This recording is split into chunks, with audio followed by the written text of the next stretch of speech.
Buenos días, tengan todos ustedes aquí desde la Universidad de San Carlos. En este programa de educación a distancia vamos a realizar una nueva clase.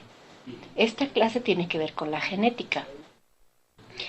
La palabra genética viene de gen. Ustedes saben que los gen son pequeñas porciones de los cromosomas que contienen características de la herencia. Es por eso que primeramente vamos a hablar sobre los fundamentos de la herencia. Aquí, como ustedes pueden observar, perdón, estamos viendo a Mendel, Gregor Mendel, llamado también padre de la genética. Él nació en 1822 y murió en 1884. Perdón.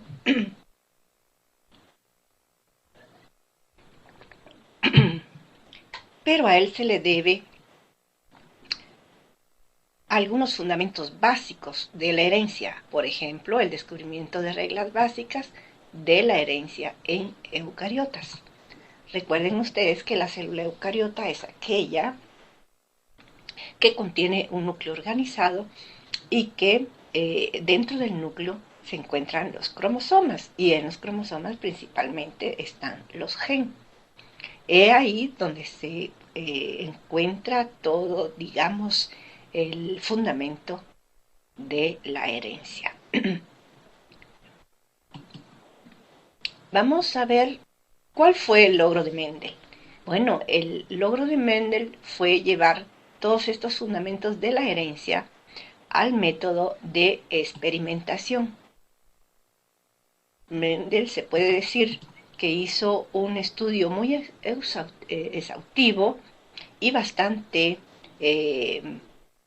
práctico, bastante, digamos, basado en las observaciones, donde pudo entonces determinar los fundamentos de la herencia. Para realizar este experimento y todas sus observaciones que concluyeron con los principios de Mendel, escogió con mucho cuidado organismos para su experimento, por ejemplo, los guisantes. Observen aquí cuáles son los guisantes, ¿verdad? Son unas plantas muy fáciles de cultivar, donde en el mercado se encuentran muchas variaciones de estas plantas. Por eso dice que son fáciles de cultivar y existen muchas variedades. Y es fácil de realizar la polinización controlada, ya que esta tiene también partes femeninas y masculinas. Bueno, cuando hablamos de la polinización controlada, sabemos que en el polen están digamos, los semillas que contienen los gametos masculinos, o sea, la polinización. Pero como esta planta tiene tanto la femenina como masculina, es muy fácil que se realice la autopolinización en este tipo, o sea que una misma planta se puede polinizar, ya que tiene las estructuras femeninas y las masculinas. Para ello, Mendel tuvo algunas precauciones para evitar que se produzca la autopolinización. Mendel tomó algunas precauciones. Por ejemplo, miren aquí ustedes las flores de estas plantitas de los guisantes. Aquí se encuentran las partes femeninas y las partes masculinas. Entonces, Mendel lo que hizo es que cortó las partes masculinas de manera que esta planta no se autopolinice.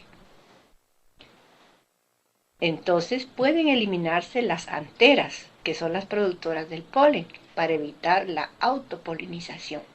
Es decir, que al eliminar las partes masculinas, las anteras, evitó que esta planta se autopolinice.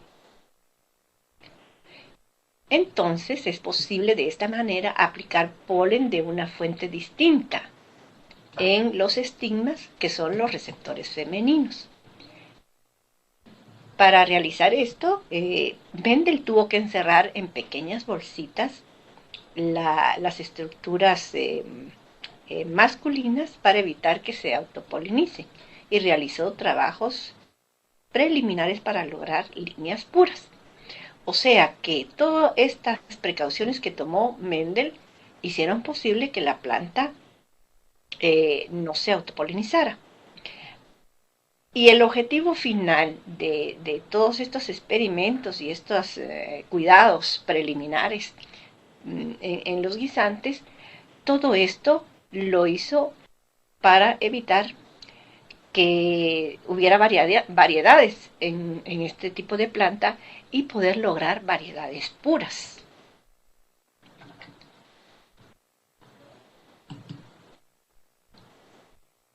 Entonces Mendel comenzó sus experimentos cruzando plantas de dos líneas genéticas puras, con rasgos contrastantes, y eso le llamó generación parenteral. Vamos a ver qué significa esto. Por ejemplo, esta plantita, sus dos genes que están en los cromosomas son iguales, ¿ven? Pero el rasgo genético es diferente a este. Este determina una coloración y este determina otra coloración. Es decir, que ahí se ve que esta es pura para este color, ya que tiene las letras iguales, o sea, los dos genes, el par de gen son idénticos, y esta también es pura para este color y también tiene los dos genes idénticos, ¿verdad? Por eso sabemos que es pura. Pero ¿cuándo se puede determinar esta característica? Bueno, al cruzar dos variedades puras es posible tener algunos resultados intermedios, como se ve acá, ¿verdad? Es un híbrido. Este es un híbrido ya que tiene las dos características. Las de esta coloración aquí y las de esta coloración acá. Pero lo que pasa es que aquí vamos a ver un cruzamiento que se puede decir que da colores intermedios. En los guisantes generalmente no se produce este aspecto. O sea, dos variedades puras con rasgos contrastantes. Y esta es la generación parenteral. En los guisantes, cuando hay una variedad que es pura y se cruza con otra variedad que no es, que es contrastante, es pura, pero es de colores contrastantes, generalmente uno domina sobre otro. Y eso es lo que vamos a ver a continuación. Observen aquí en esta otra pantalla. Entonces Mendel observó que todos los miembros de la generación tenían aspecto de uno de los progenitores de la F1. Cuando cruzamos un organismo puro con otro organismo puro, pero de colores diferentes, o sea, de características contrastantes diferentes. Por ejemplo, esta es amarilla y esta es verde. Entonces, en este caso, el resultado de este cruzamiento es lo que vamos a llamar F1, que generalmente es un híbrido. Observen acá, es un híbrido porque tiene características de A y características de B. ¿Observaron? Entonces dice, observó que todos los miembros de esta generación tenían aspecto de uno de los progenitores, que es la F1. Es decir, que cuando cruzó estos dos miembros puros, en ese cruzamiento, que es la F1, observó que las características de este descendiente eran iguales que uno de los dos. Y es lo que él llamó que este tiene características dominantes. Por eso aquí lo expresa con letras mayúsculas. Y aquí lo expresa el recesivo, que no es el dominante, se expresa con letras minúsculas.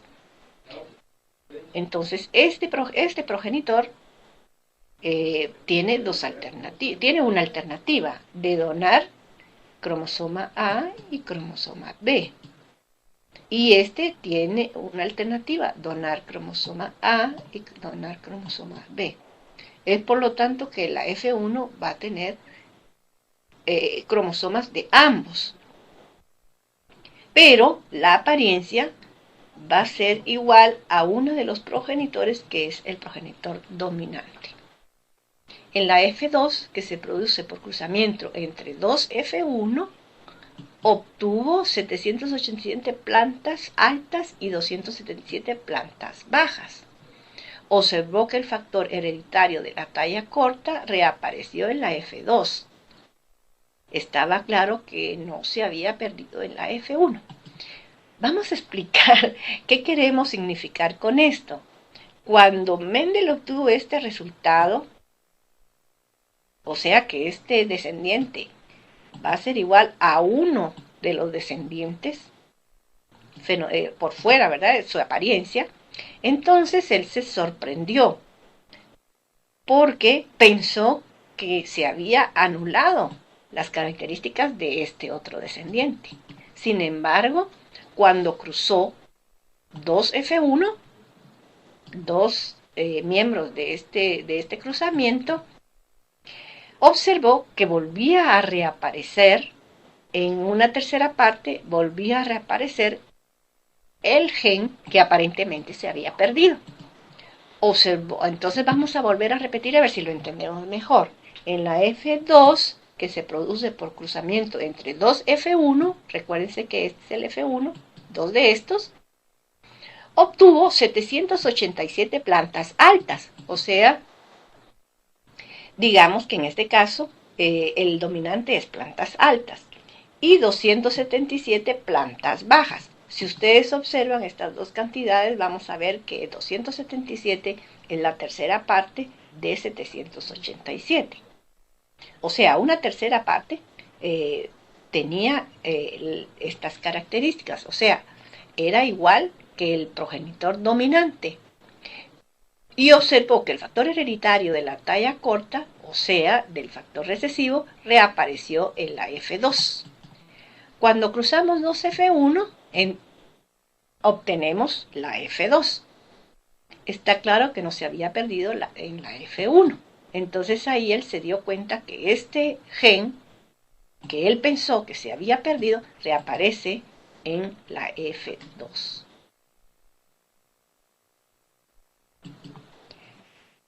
Y así Mendel, tomando sus anotaciones y sus apuntes, que desafortunadamente cuando él muere, estos prácticamente quedaron engavetados muchos años después, entonces fueron abiertos sus estudios, tomados en cuenta, y pues fue de un gran aporte para el desarrollo de la genética. Y así Mendel pudo establecer sus tres principios importantes de la herencia. Vamos a ver cuáles son esos tres principios: la dominancia, la segregación y la transmisión independiente. Empecemos entonces a explicar el primer principio, principio de la dominancia. Aquí estamos desarrollando la genética mendeliana. El principio de la dominancia. Dice este principio que cada característica heredada es controlada por dos factores y establece que en un híbrido, acuérdense que la F1 es el cruzamiento de dos progenitores puros, ¿verdad? El gen de uno de los progenitores enmascara la expresión del gen del otro progenitor. O sea que sí está presente el gen del otro progenitor, pero no se expresa, porque el que se expresa es el dominante. El gen expresado en la F1 es dominante y el gen oculto, entonces lo vamos a llamar recesivo. No se ha perdido, pero aparece oculto porque el dominante enmascara este gen. Hoy en día se sabe que no siempre se aplica este principio porque la genética ha seguido desarrollándose, y entonces hay aspectos que en esa época de Mendel, con solamente las observaciones en sus experimentos, eran difíciles de detectar. Sin embargo, hoy con la ayuda de la tecnología, el desarrollo de las técnicas para establecer las diferentes probabilidades han ido desarrollándose, y hoy sabemos que no siempre se aplica este principio, aunque entender este principio es básico para entender la genética. Por eso este principio se dice principio de la dominancia, que quiere decir que un gen puede dominar sobre otro, y en este caso lo que está haciendo es que está enmascarando, y eso no significa que ese gen se ha perdido. El otro principio, principio de la segregación. Los genes de un progenitor se comportan como partículas y se separan. Cada gameto contiene solo un miembro de cada par. Bueno, los gametos son el óvulo y el espermatozoide. Cada uno de estos dos gametos tiene solo un par de cromosomas, ¿verdad? Un miembro de cada par. O sea, solo un cromosoma, no tiene parejas de cromosomas, sino solo un miembro de este par. Y las plantas altas de la generación F1 tendrían dos genes, uno para la planta alta, que es el dominante, por eso lo ponemos alta con mayúscula, y otro para planta baja, y aquí lo representamos con minúscula. Dado que el gen alto era dominante, las plantas eran altas. Bueno, esto fue lo que pasó en la F1, ¿verdad? Que al cruzar dos variedades puras, los miembros van a tener los dos genes, uno para planta alta y uno para planta baja, que heredaron de sus progenitores, de cada uno de los dos. Pero el de planta alta es el que se expresa y el de planta baja es el que está enmascarado. Pero al formar gametos, estos se separan, por lo que una mitad de gametos contenía un gen de planta alta y la otra mitad contenían un gen para planta baja. Esta es la muestra que los gametos, que los cromosomas, perdón, que los genes, mejor dicho, se separan antes de que se formen los gametos. Cada gameto va a llevar un solo gen, pero al formar el cigoto, o sea, el nuevo ser, este va a tener la pareja de ambos gametos, de ambos cromosomas, por lo tanto, va a expresar uno de ellos, ¿verdad? Si contiene el gen para planta alta, entonces toda la descendencia de la F1 va a ser alta. Pero al formar gametos, estos se separan, por lo que la mitad de los gametos contenía un gen para planta alta y la otra mitad contenía un gen para planta baja. Bueno, es un poco difícil de entender esto, ¿verdad? Pero vamos a ver aquí en esta segunda parte, donde nos explica que en la fecundación es la unión del óvulo y el espermatozoide. Se puede dar tres posibilidades: que un cuarto con dos gametos de talla alta, como esto, o también se puede dar otro cuarto con gen para talla baja, como esto, y la mitad con un gen alto y uno bajo, como este, ¿verdad? Un gen alto, o sea, un híbrido. Las plantas que tienen el gen para talla alta y las que son híbridas, que tienen los dos tipos de gen, son altas, ya que este gen es dominante. Podría expresarse que 3/4 partes, por ejemplo acá, 787 de 1064, expresan el gen dominante alto, y alrededor de 1/4 parte como en este caso 277 de 1064 expresarían el gen recesivo. Aquí lo que estamos viendo es la apariencia, ¿verdad? La apariencia, pero sabemos que en cuanto a los genes tenemos un cuarto de talla alta, un cuarto de talla baja y la mitad, un 50%, híbrido. Pero si nosotros sumamos las plantas altas, que son puras, más las otras que son altas pero son híbridas, vamos a tener las 3 partes del total de plantas altas y solo un cuarto de plantas de gen bajo.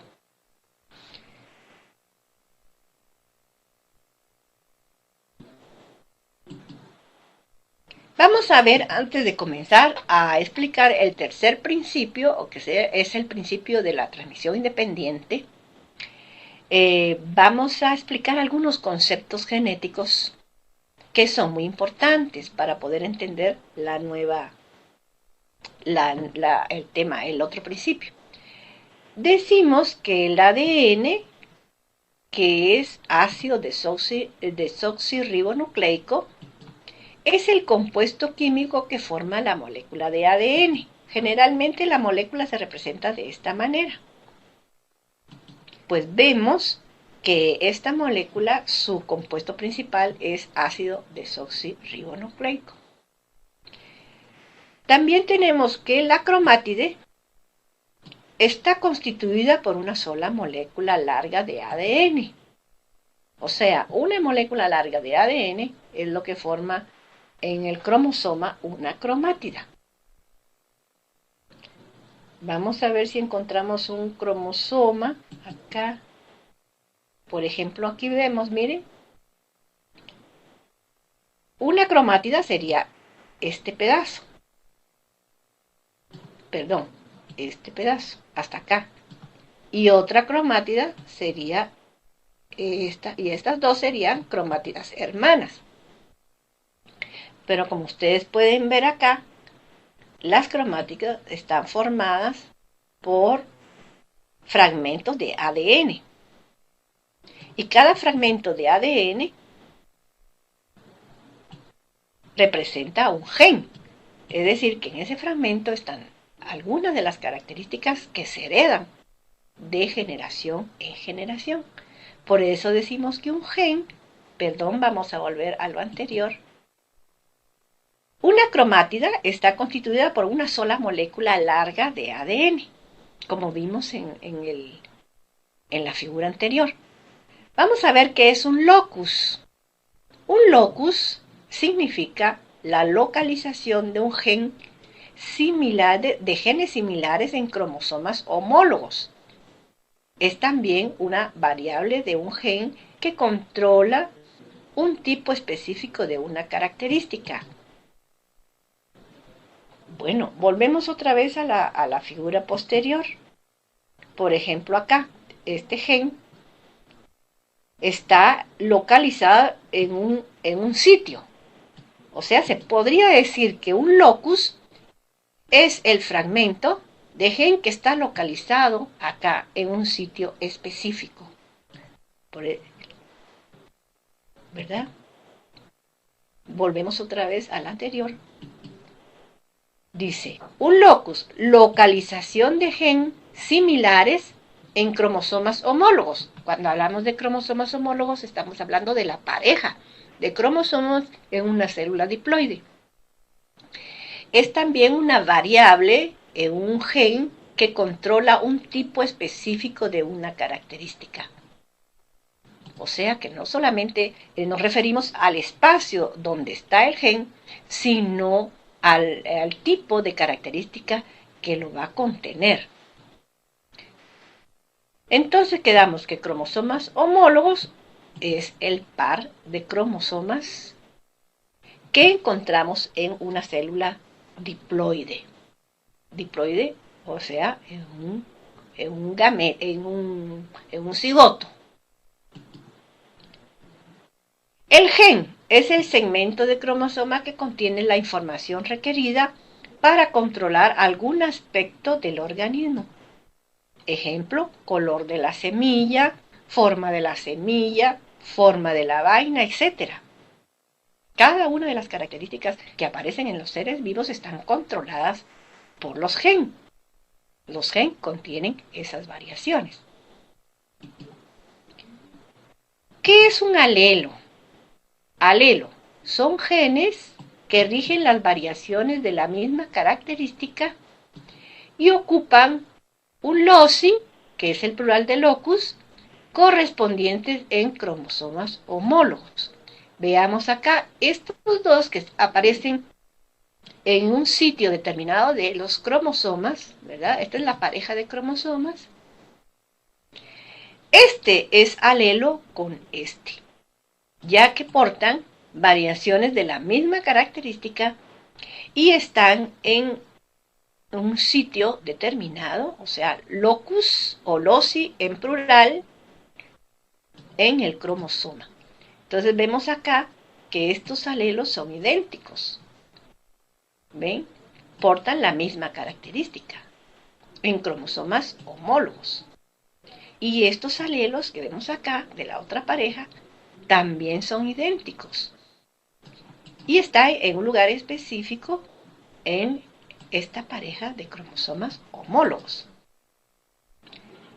Ahora, esta pareja tiene la posibilidad de donar uno de ellos en los gametos, ¿verdad? Porque esto se separa, acuérdense, la segunda, el segundo principio de Mendel quiere decir que se separan. Estas parejas se separan antes de que se formen los gametos. Entonces, cada gameto solo va a llevar una de estas dos características. Pero siempre va a ser una de estas dos características, va a ser la misma característica. Y en este caso, igual. De manera que en la fecundación, aquí se va a formar un híbrido que va a llevar un alelo de este progenitor 1 y el otro alelo de este progenitor 2. De manera que este va a ser, como ya dijimos, un híbrido. Este va a ser la F1, que es el híbrido. Entonces dice, alelos son genes que rigen las variaciones de la misma característica. En este caso las variaciones son que este es de color amarillo y este de color verde, pero la característica es la misma. Es el color, en este caso, ¿verdad? Entonces portan variaciones de la misma característica. Ahí estamos explicando más profundamente lo que es un alelo. Volvamos a repetir. Son genes que rigen las variaciones de la misma característica y ocupan loci, o sea que es el plural de loci, correspondiente en cromosomas homólogos. No sé si ahí se entendió mejor. Vamos a ver a continuación. Otros conceptos, dice. En guisantes, el color amarillo o verde son variaciones de la misma característica. Y en genes, de cromosomas homólogos. O sea que el color amarillo verde son variaciones, pero pertenecen a una sola característica, que es el color, ¿verdad? Y estas son variaciones en cromosomas homólogos. Alelo dominante. ¿Qué es un alelo dominante? Bueno, ya habíamos hablado de que hay algunas características que se expresan y se supone que son dominantes, y otras que no se expresan en la F1, aunque no desaparecen, pero las consideramos como recesivas porque aparecen enmascaradas. Alelo dominante es el carácter que se expresa en un híbrido y se representa con una variable mayúscula. En este caso hemos usado una X, pero podemos usar cualquier letra. Pero el hecho de que ya hemos usado una mayúscula, estamos diciendo que este es un gen dominante.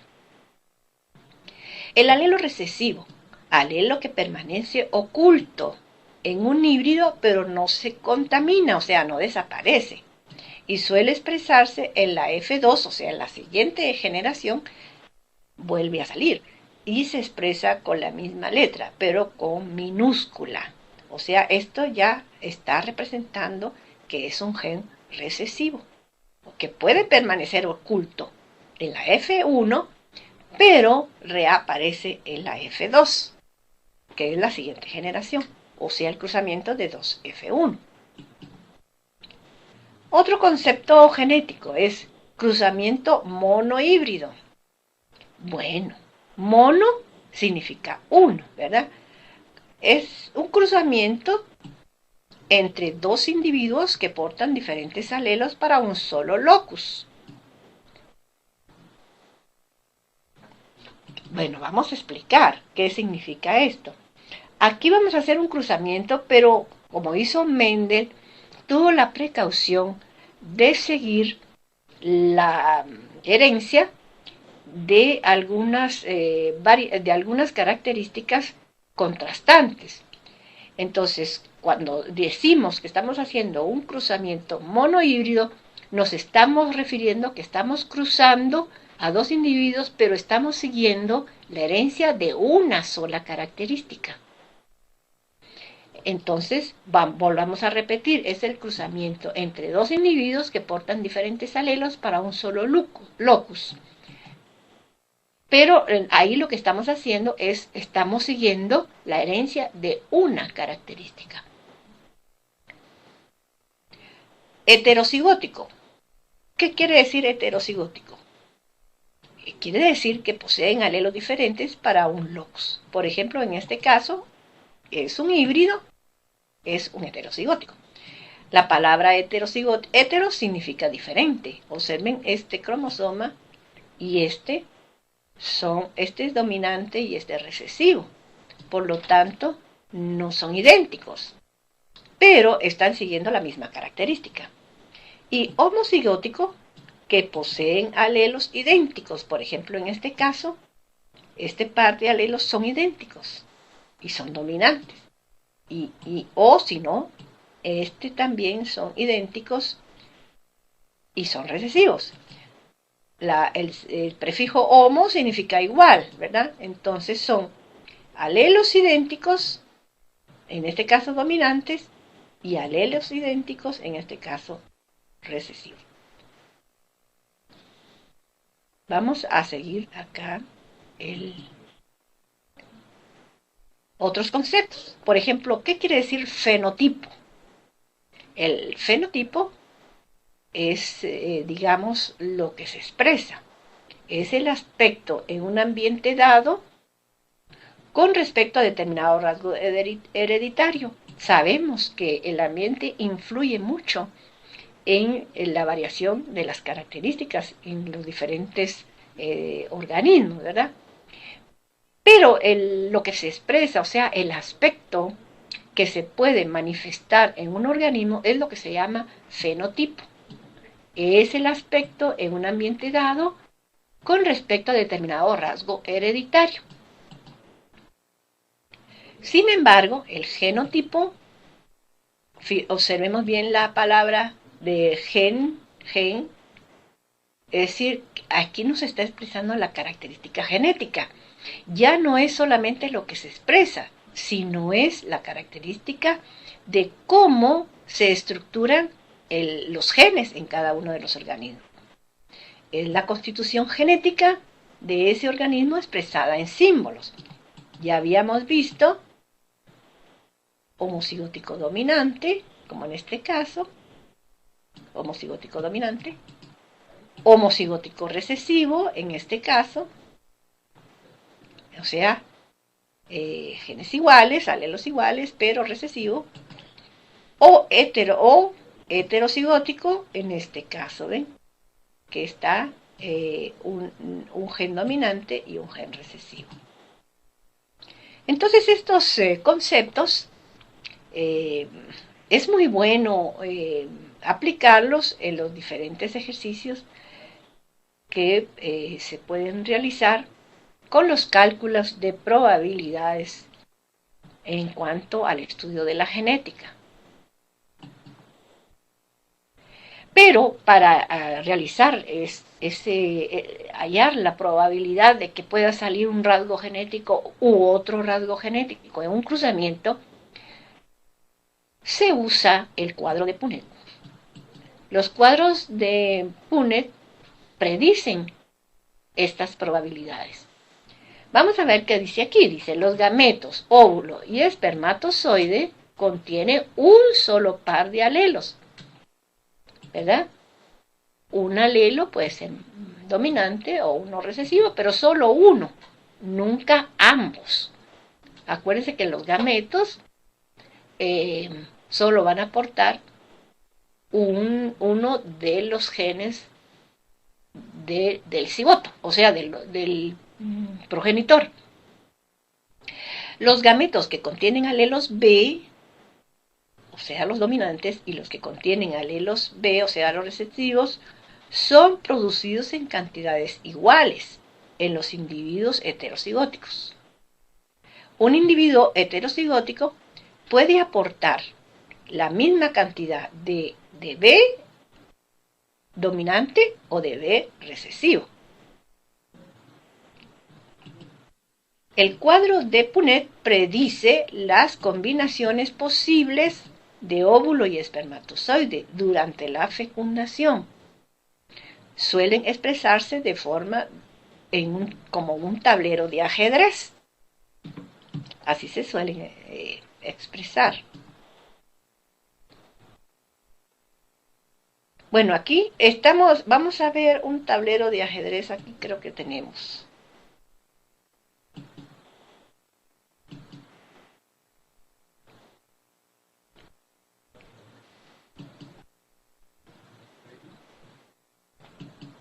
Bueno, aquí tenemos un tablero de ajedrez. Es algo así parecido como este, ¿verdad? Donde los gametos se separan acá, observen ustedes, en las diferentes probabilidades, y después ellos, al cruzarse, se heredan, ¿verdad? ¿Ven?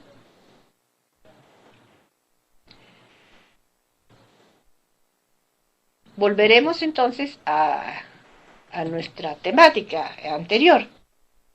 Observe detalladamente los resultados de la F2 en el cuadro de Punnett, así como la proporción fenotípica 3:1 y proporción genotípica 1B, 2B y 1BB. Es decir, cuando nosotros hacemos un cruzamiento monohíbrido, como en este caso, vamos a tener una proporción, perdón, aquí, vamos a volver al anterior, vamos a tener, fíjense bien, una proporción como esta.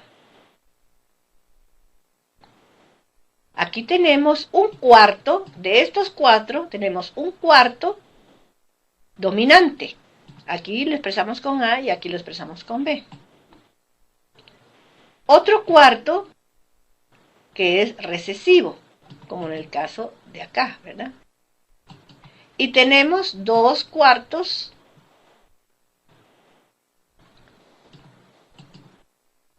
heterocigóticos, o sea, como en este caso, 2 heterocigóticos. Y eso se puede expresar perfectamente en el cuadro de Punnett.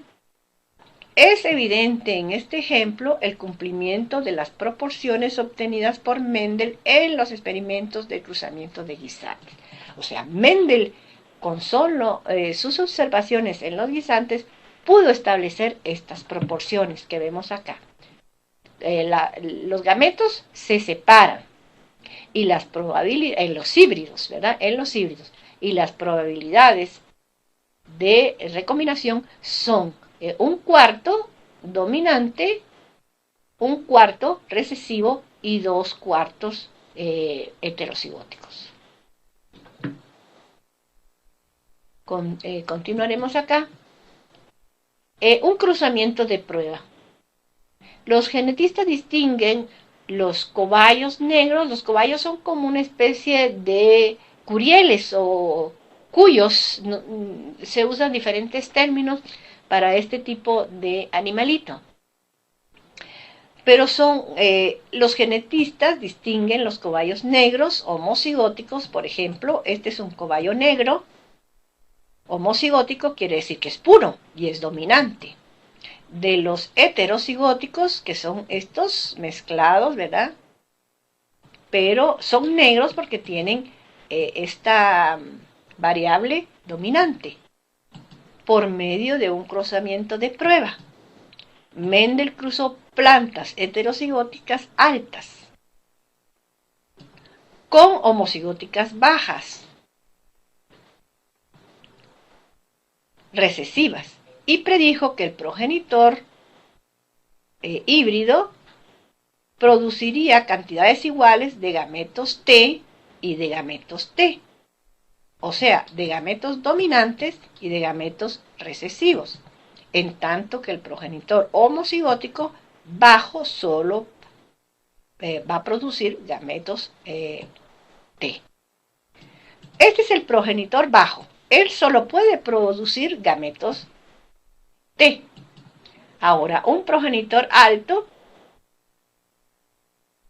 solo puede producir gametos T mayúscula, en tanto que el progenitor homocigótico bajo solo produce gametos T.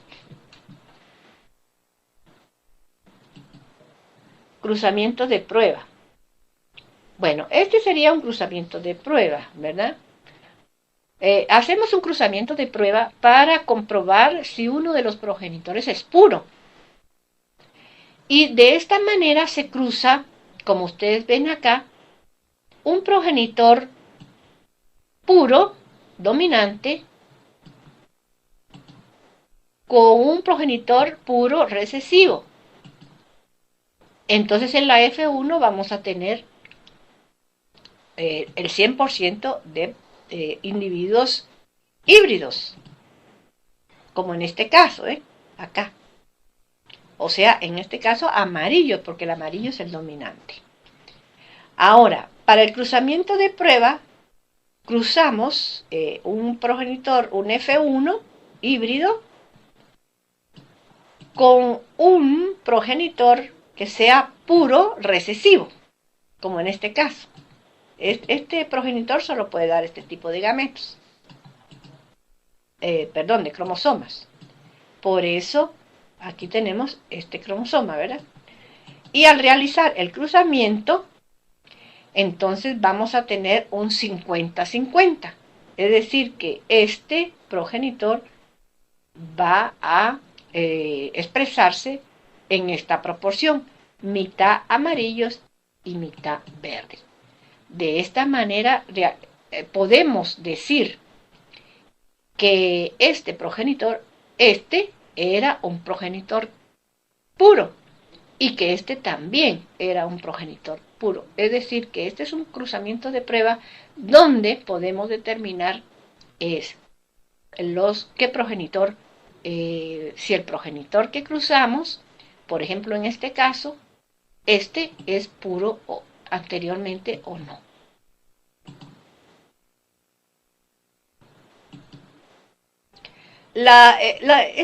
En los cruzamientos de Punnett, igual que en cualquier tipo de cruzamiento, se ponen de manifiesto las leyes de la probabilidad, que son leyes matemáticas, pero se aplican, los genetistas pues, tienen gran habilidad para realizar sus cálculos y predecir, de acuerdo con las diferentes probabilidades, cuál es la posible generación en los cruzamientos.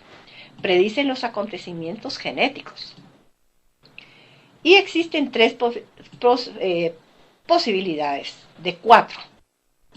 Que 3/4 de los hijos de los individuos heterocigóticos expresen el genotipo del alelo dominante y que 1/4 exprese el fenotipo del alelo recesivo. Las probabilidades también pueden expresarse en fracciones decimales. Cuando se analiza en el cuadro de Punnett, se siguen las leyes del producto y de la suma, que son las leyes de la probabilidad.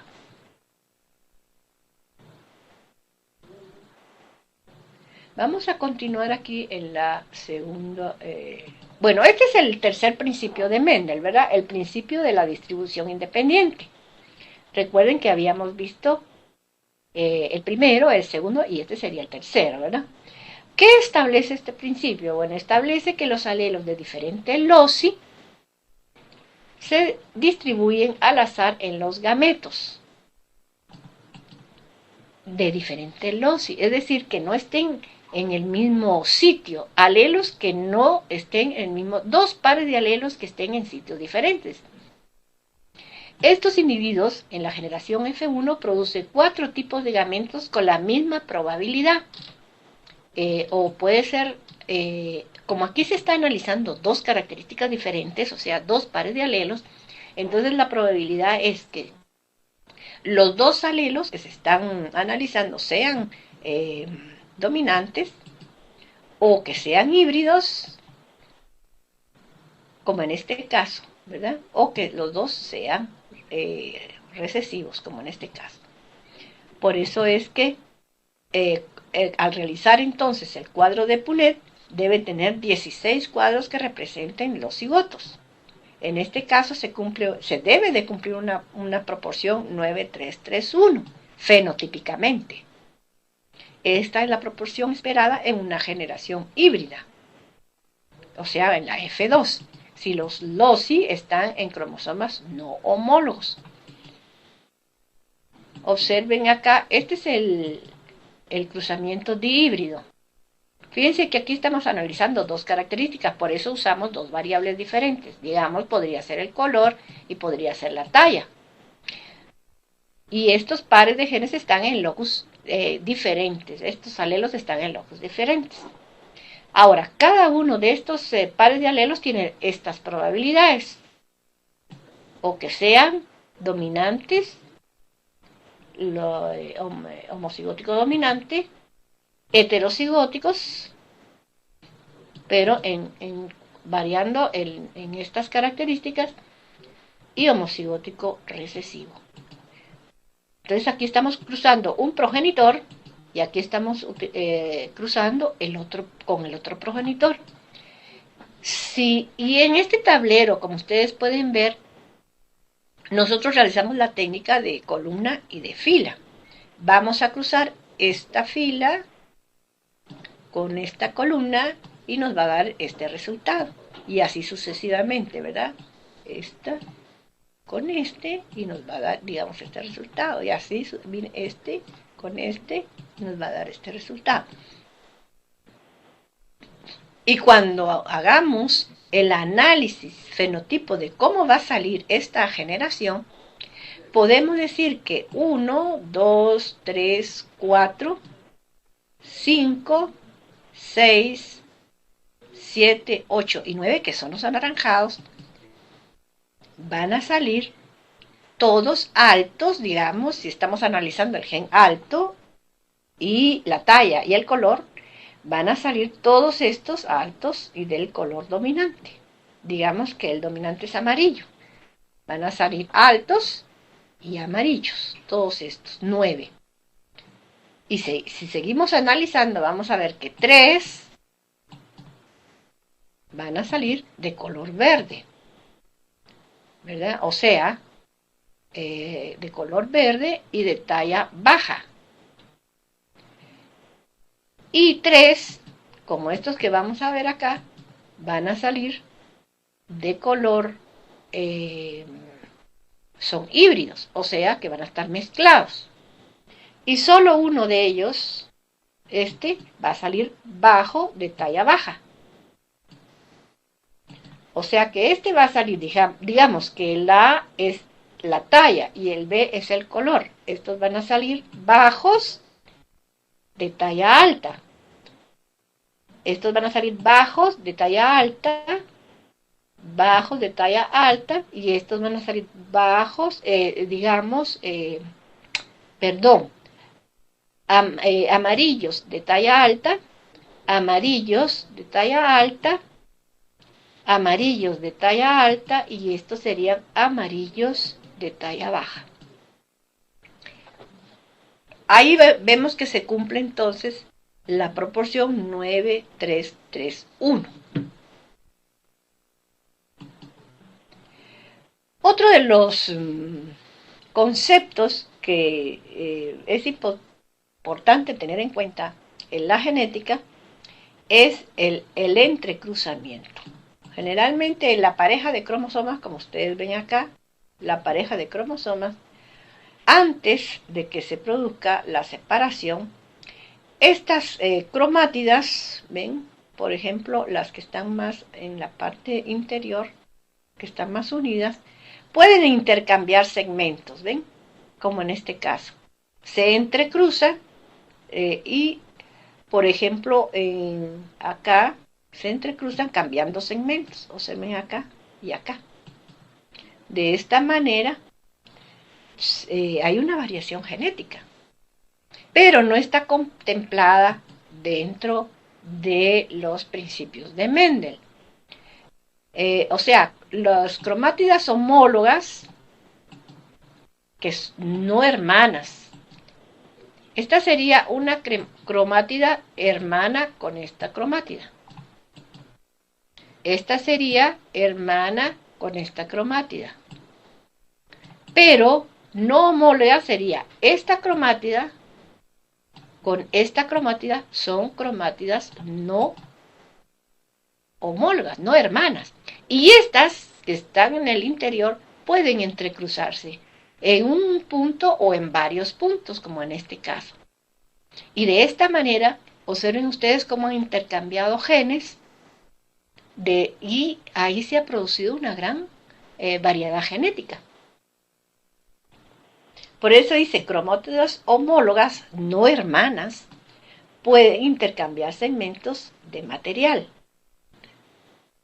cromosómico mediante un proceso de ruptura y en reensamblaje. Aquí tenemos otro ejemplo. Este intercambio ocurre al azar a lo largo del cromosoma apareado, homólogo apareado. Pueden ocurrir varios intercambios en diferentes puntos durante una sola división meiótica. Y aquí tenemos otro ejemplo.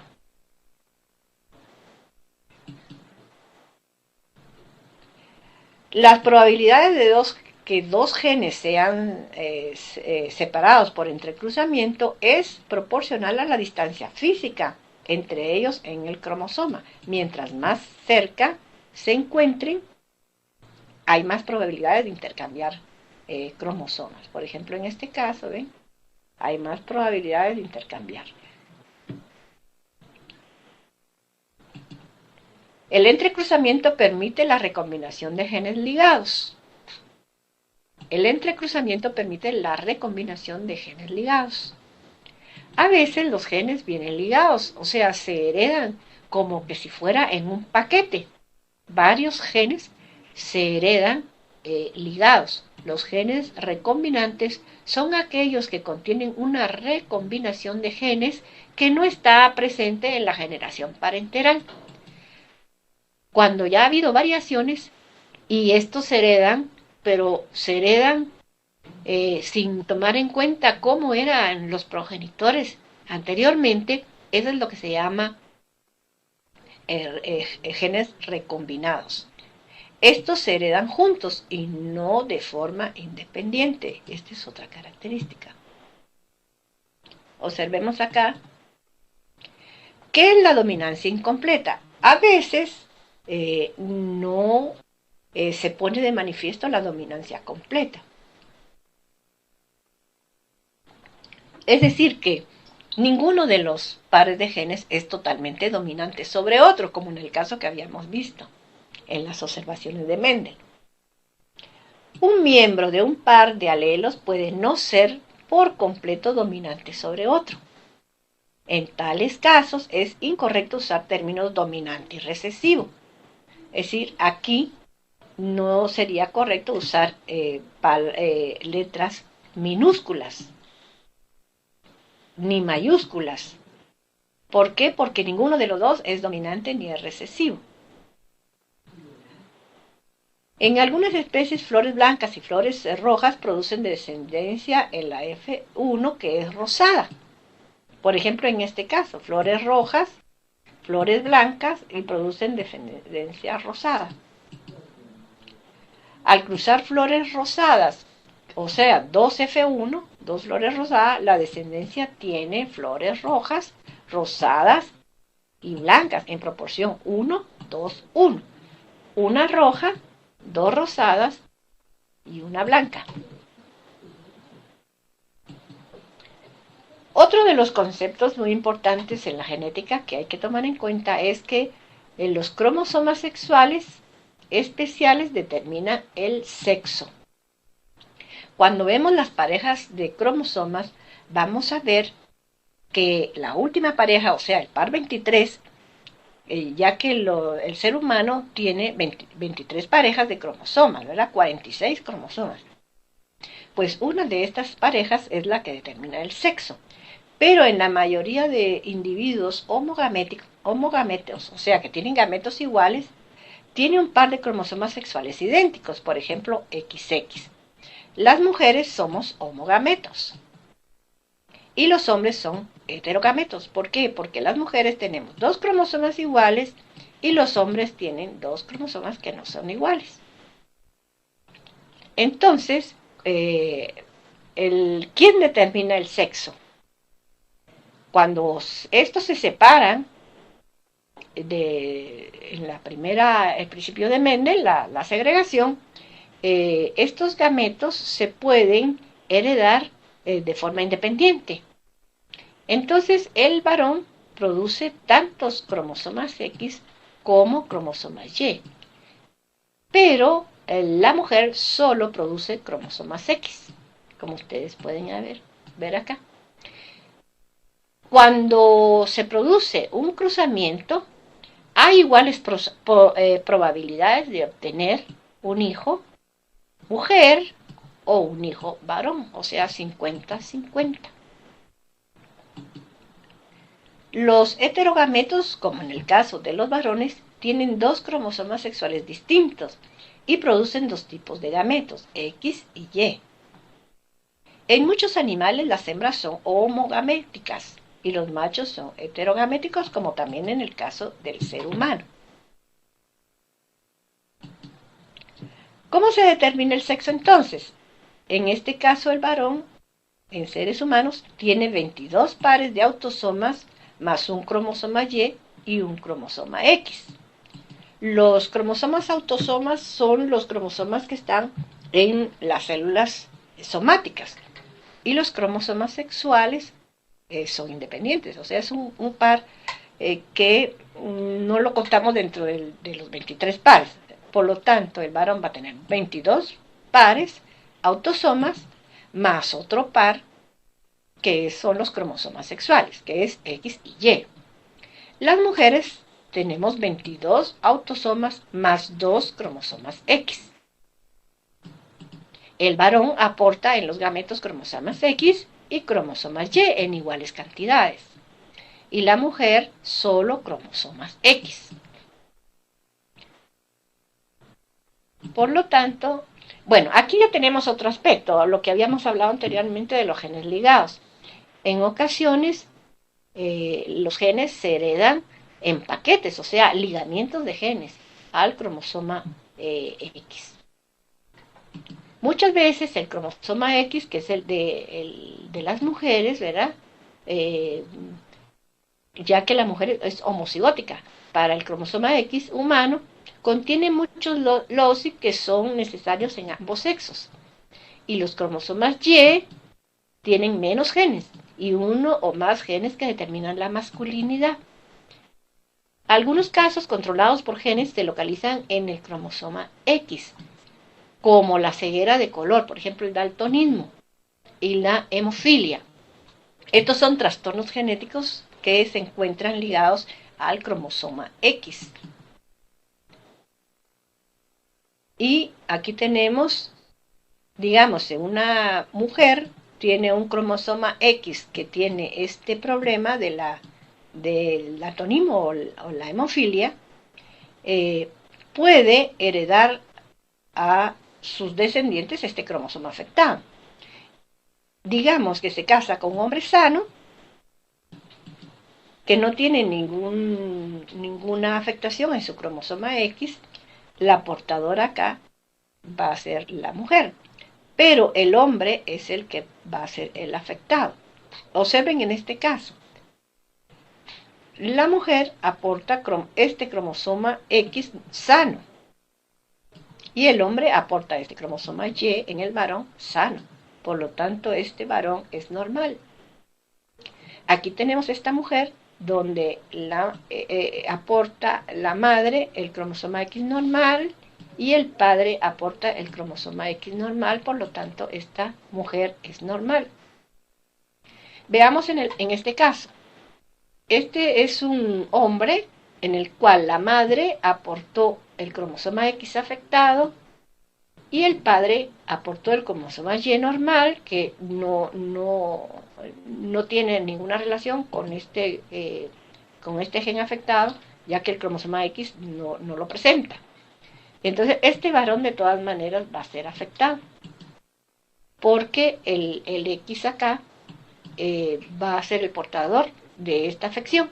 Y en este caso, por ejemplo, la madre aporta acá a esta mujer el cromosoma X y el varón aporta este cromosoma X a esta mujer, de manera que esta mujer no va a padecer la enfermedad porque casi siempre esta enfermedad recesiva. Sin embargo, esta mujer es portadora igual que la madre. Es decir, por eso se dice que son rasgos controlados por genes que se localizan en el cromosoma X, como en estos dos casos. Genes ligados al cromosoma X. El varón, al recibir el cromosoma X de su madre, obtiene con él todos los genes para rasgos ligados al cromosoma X. Por eso es que casi siempre el varón padece la enfermedad. El varón es hemicigótico para todo locus ligado al cromosoma X. Si recibe un cromosoma X afectado, de todas maneras va a padecer la enfermedad. Bueno, aquí lo que queremos significar, más que ver los trastornos genéticos, es que los genes determinan las características de variaciones en los seres vivos. Hay muchas de las características heredadas de los padres, de la madre, que se expresan en los hijos, ¿verdad? Ahí se puede ver cómo los genes, las características genéticas, son heredadas hacia los descendientes. Puede haber alelos múltiples para un locus de población. A veces sucede que durante la meiosis o la mitosis los genes no se separan, y esto es lo que puede producir algunos problemas. Por ejemplo, la herencia poligénica son organismos, por ejemplo, en los vegetales, en las frutas, en las verduras se da un poco la herencia poligénica. Es decir, que cada cigoto puede tener varios pares de cromosomas. Y se aplica cuando múltiples pares independientes de genes tienen efectos similares sobre la misma característica. Por ejemplo, el color de la piel del ser humano. Este también podría ser una característica poligénica. Se cree que intervienen alelos representantes de 4 o más dosis diferentes. Las personas que tienen todas estas 3 características de coloración de la piel diferente tendrán un fenotipo de piel más oscura, ya que el color oscuro es dominante sobre el color blanco.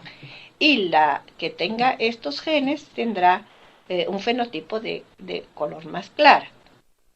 Y dentro de esto puede haber diferentes tonalidades, ¿verdad? Esto es lo que se llama alelos múltiples, cómo se heredan, están ligados varios genes, van a aportar características del color de la piel, y estos pues van a dar la variedad de los fenotipos. La mayoría de los rasgos humanos se debe a complejas alteraciones genéticas y ambientales.